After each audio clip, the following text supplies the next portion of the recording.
Good afternoon and welcome to today's State of Greater Western New York report. We're talking about a county that is in the northern tier, Orleans County, and there's a lot of heritage and exciting history going on. In fact, they're having a couple of months long celebration that will tell you all about it. What's most interesting is they have the only thing about the Erie Canal in the entire stretch of that land. Learn more about it on today's version of the State of Greater Western New York report. It's, of course, brought to you by the fabulous... Each week, our community makes history. Each week, you make history. And each week, there's only one source to turn to for the first take on history. You know what that is? Subscribe to the Sentinel right now to discover the history being made in your own backyard. The Mendon Honeoye Falls Lima Sentinel. More than just your news, it's your history. Welcome, everyone, to this edition of the State of Greater Western New York report. Join us each episode as we discuss fantastic topics ranging from history to science to the strange and the wonderful, as well as the treasured spirit with which our region has infused America. We challenge you to consider all things Greater Western New York, from our region's very beginnings to how it inspires, how it empowers, and why it is so admired. Here's the host of the State of Greater Western New York report, Chris Carosa. Hi there and welcome everyone to this week's version of the State of Greater Western New York report. I'm Chris Carosa, your very enthusiastic host, and hopefully you'll be enthusiastic today too, because we've got a couple of historians from Orleans County who will be telling us about some wonderful things that are going on. But first, let's introduce each one of them, or have them introduce themselves. Let's start with Catherine Cooper. She's the Orleans County historian. Catherine, tell us a little bit about yourself and how you got into the position that you're in. Well, now that's quite a story. I am a librarian by profession. I worked as director of the Whedon Memorial Library in Medina and retired last July, and have been fortunate enough to get this position as Orleans County historian. I replace a chain of very distinguished and able county historians, Matt Ballard, Bill Latin, and others before him. It just occurred to me, actually, that Dee and I are both in the same unusual and very lucky positions of having to contend with a move and an adaptation to a larger space, which is a very fortunate position as historians, as local historians. In the case of the Orleans County collection, it was in a smaller facility in the base of the treasurer's office, and last year it was designated as being given more space, and it was moved up to the second floor. So a lot of what I've been doing in this past year is reorganizing the material. And actually, that's going to go on for a long time, as any historian will tell you. It's a never-ending task. But it's a very fortunate one. So I have been in the position for almost a year, and I have been, as I say, organizing the material and writing about some different topics and doing some presentations. Thanks very much, Catherine. Dee Robinson, you are the local historian librarian at the Hoag Library. So I just introduced you, but I want you to introduce yourself too. So Dee, tell us a little bit about how you got to where you are, and maybe a little bit about what the local historic history librarian does. Well, I was historian for the town of Gaines for about 30 years, and I also have a degree in library science. So I worked at this library when it was Swan Library before they enlarged it and built a new building. And then when we moved over here, they designated a local history room, and they put all the local history items in it. But we didn't have enough staff where someone could be in here at all times. Now things have changed a little, and as of last year, I work 3 days a week here in the local history room. Local history's been my passion, I guess. since we moved here in 1976. And I give talks at the library once a month on the first Tuesday. This month is the second Tuesday, but and so I give talks on local history items. This time I will talk on the second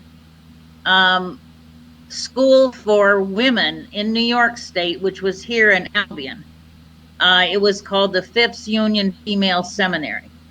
And we had just sent a diploma from 1861 for this woman whose aunt went here. The woman lives in Delaware now, and she sent us pictures of her and a little biography about her. So that's going to be my one of my talks this year will be about the diploma. And we also have a Civil War flag for the United States colored troops. One man in Berry in Orleans County was the head, and we had a black man in Medina who was a participant in that group. And we have the flag. So that's going to be a topic also. Wow, that's pretty cool. So, Dee, we've been talking before we went on the air about a couple of very interesting stories regarding the first settlers of Orleans County, and the stories are a little bit different than some of the stories that you hear about other first settlers. Can you tell us those stories and what makes them different? Sure. When I was designing for the town of Gaines, I thought, well, I don't know anything about this town. I better start digging from the top. So I started digging into how the town of Gaines was formed. Well, the town of Gaines encompasses part of the Ridge Road. And the Ridge Road was the southern beach of Lake Iroquois, which was the predecessor of Lake Ontario. And so the ridge existed for years, and it was considered an Indian path. It was one of the first safe areas for new pioneers to come in. It was not swampy. It was above the lake line. And so the town of Gaines, its first settler, I found out, was Mrs. Elizabeth Gilbert. Now, Mrs. Gilbert was married. She had a husband. She came here with him, her niece, Amy, and 2 children. But the land was taken in Mrs. Gilbert's name. To this day, I have not found out what Mr. Gilbert's name was. He lived 2 years after Elizabeth Gilbert signed the application for land in her own name. It was not her husband's name. Well, this got me going because I thought, I thought women weren't allowed to do that sort of thing in the 1800s. She came here in 1807. So I started digging, and sure enough, her name is the only name on the article of intent to purchase, which was signed to the Hall Land Company. And after she was here a couple years, she got notice. Someone came from the lake, Ontario, to the Ridge Road and told Elizabeth there was a new family coming in. This was in 1809. In this new family was Noah and Polly Burgess. And believe it or not, at the time they arrived, Noah was so ill that he could not participate in his family settlement. So Elizabeth and Polly became the two who, apparently Polly was a very substantial woman. She chopped down the trees, and Elizabeth used her oxen to haul the logs to the building site.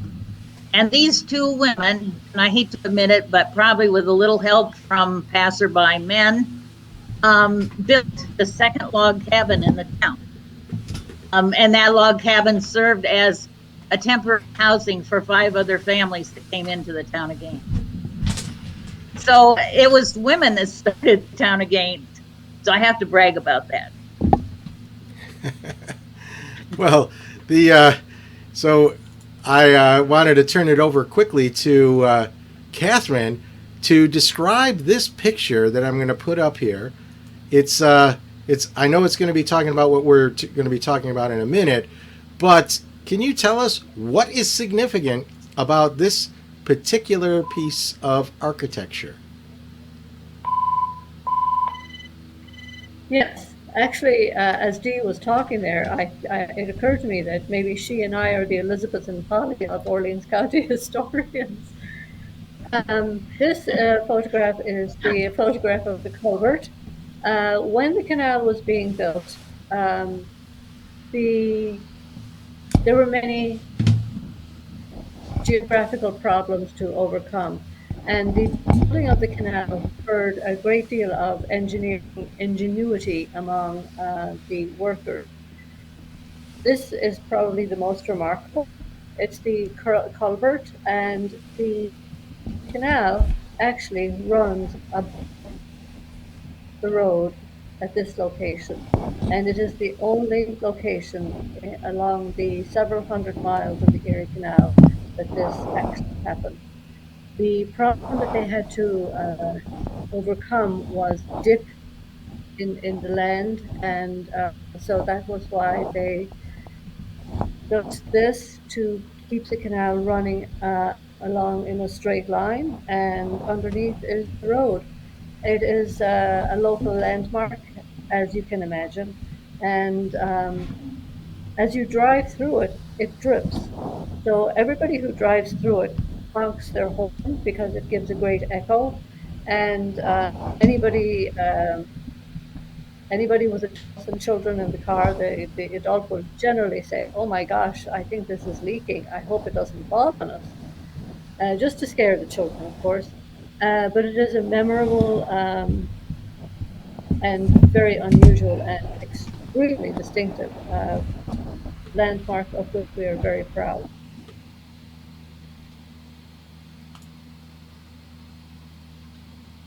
Oops. Okay, so let's turn it over to let's go back to Catherine here. So Catherine, and we'll get your screen. There we go.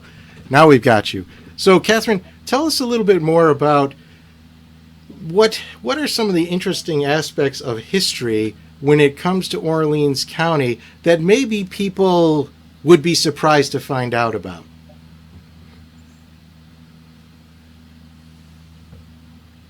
We are in a beautiful location on the southern shores of Lake Ontario. We have gorgeous weather. Um, Fruit production is very important here. Let's see, you were asking me about history. Of course, the canal. The canal was vital in the development of Orleans County because it gave a retail source for the farmers at the time.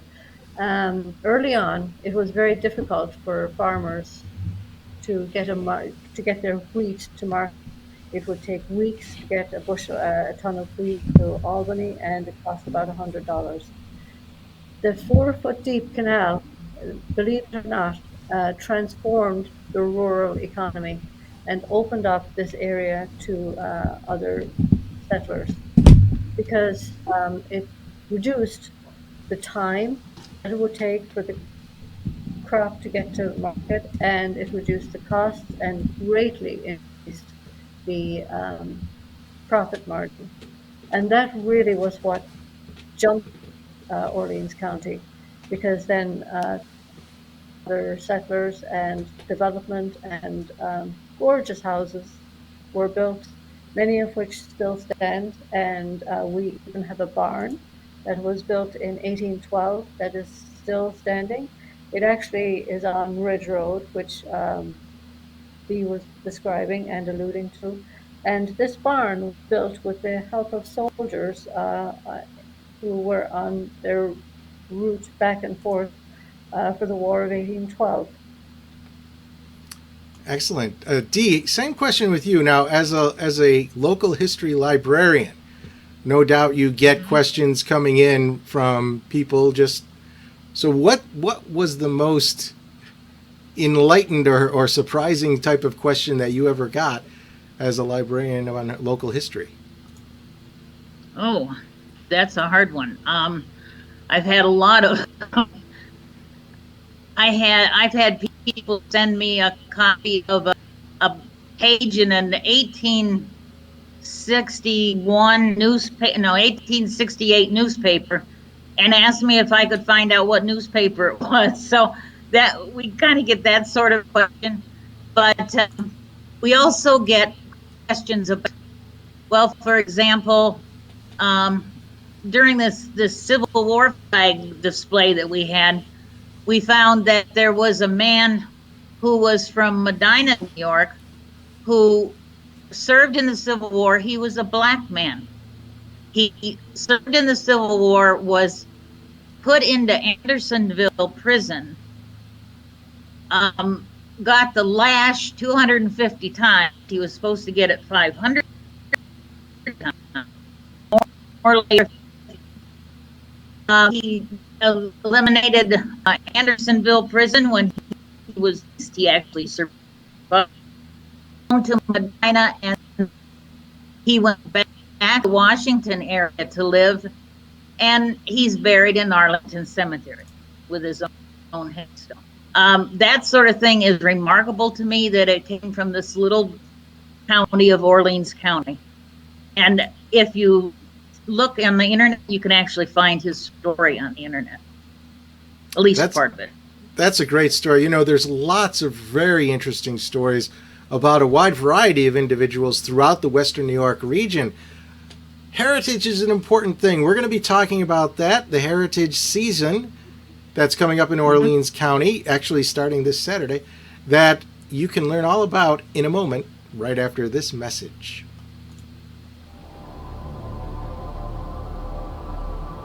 Through the mists of time, nature and man have both created and buried treasures beyond the imagination. With the ages, these riches slowly dissolve into mere myths until they are forever forgotten.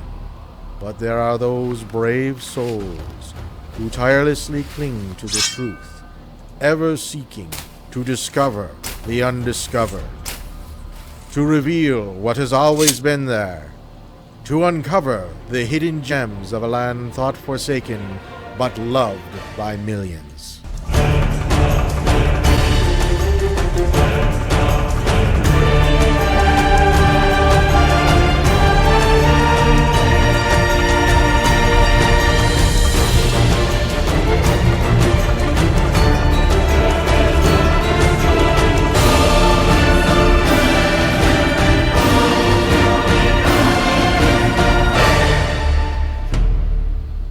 50 Hidden Gems of Greater Western New York. Discover the secrets in your own backyard. Buy your copy now at 50hiddengems.com. All right, so let's talk about history and let's talk about heritage. Specifically, let's talk about the Heritage Festival. The Heritage Festival is going on beginning this Saturday in Orleans County. So why don't we have Catherine tell us a little bit about the history of the Heritage Festival and maybe why the name is going to be new this year. The Heritage Festival began about 6 years ago with the cooperation of Genesee Community College and the Orleans County Tourism Department, as well as the Historic Department. And in the beginning, in the first few years, it was celebrating Civil War reenactment. That was the main. Since then, it has broadened. And this year, in particular, when we went to get a listing of all the events that were coming up, it was pointed out to us that there were also many in October as well as in September, which was the original focus time. And so we decided to enlarge it because there are so many great programs of historical interest organized throughout the county. And the interesting thing about this is that they're all spontaneous. They all were developed by different groups because of a particular interest that those people had. And they are greatly varied. There's something for all ages, something for all interests. And we're very proud to have the action with this. The Orleans County Tourism Department was instrumental in creating the listing and and helping to coordinate it. Would you like me to give you a quick listing or a taste of what is available? Oh, yeah, sure. We actually have the list on display, so if you want to go through that, we'll put it up on the chart here. Let's just do that. Go ahead and run down a list of what's available. Very well. I will just give you a quick listing. Archaeology and local history workshops available in Carleton with Hollis Ricky Kent, experienced genealogist. The mystery tour fundraiser on in Kent. This is a fundraiser for the Lighthouse Mystery Tour. The Herd or great programs on the 19th century. Also, another one in October on recipes from an English threshing barn. Appropriately timed, and I would imagine tasty. The Murray Historical Society is going to have open hours every Saturday from noon to 3. The Historical Society is presenting a program on the untold story of the orphan train, which actually ties in with the Medina Railroad Museum, which is next door to the library. And the Medina Railroad Museum is hosting at the end of October. Village of Medina historian Todd Bensley a talk and a walk at Boxwood Beyond the Book. Prepared a wonderful book several years ago on the history of Boxwood Cemetery and on the many people who are buried there. And this tour is called Beyond the Book. These are about people who are not in the book. Interesting stories and connections that he has made about the people who are buried there, and also about the stones and the history, the changing history of burials and death.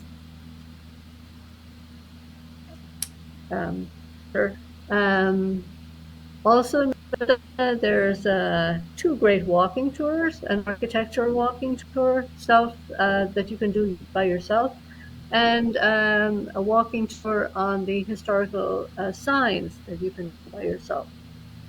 So as you can see, there's one more I would like to mention. The Maison Albion will be having a fresh-fired market. As you can see, there's a great variety. If you like to go in groups and in tours, you can do that. If you want to go by yourself, you can do that. And also at the Cobblestone Museum, there are some great programs set up.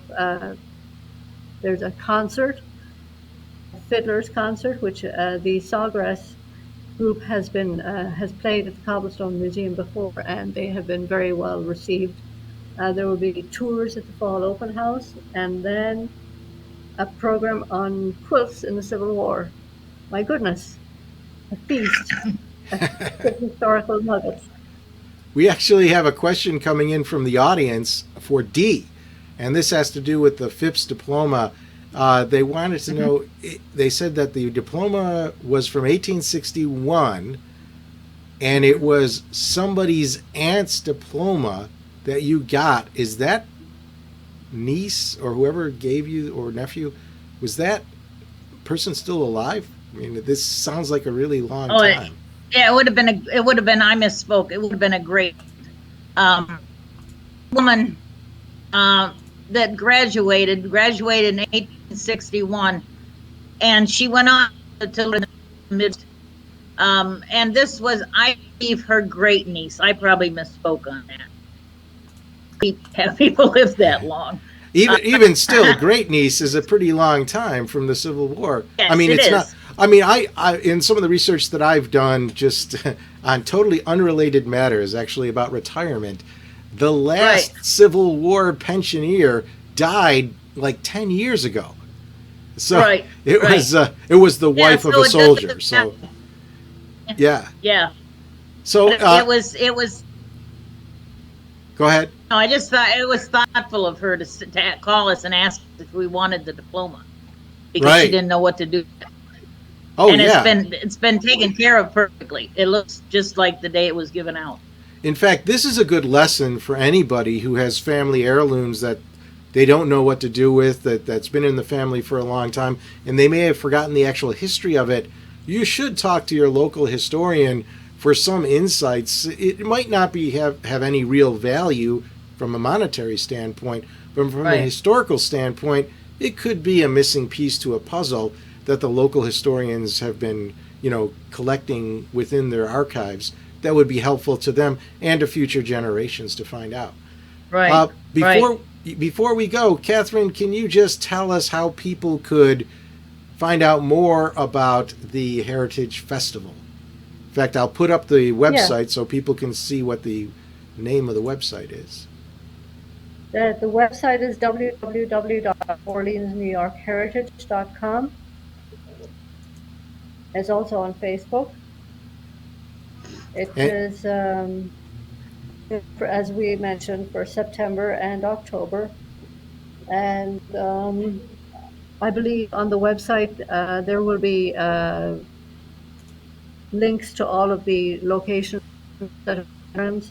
So even if you are unable to make that program and you're interested in the venue, you can go on and look for more information. And we look forward to seeing everybody and sharing our joint interest in local history. I just got a Google message when I went to try to dig down deeper into one of those things. That might have been my computer, not you. It's a cookie mismatch, whatever that means.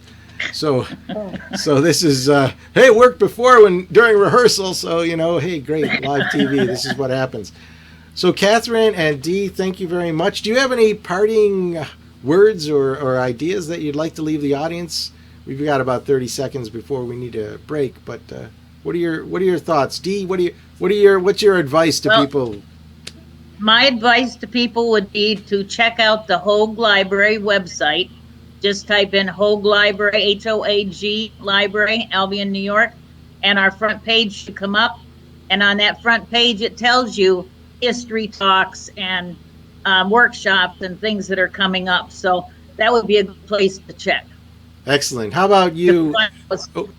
Yes. How about you, Catherine? Any parting words? Orleans County is beautiful.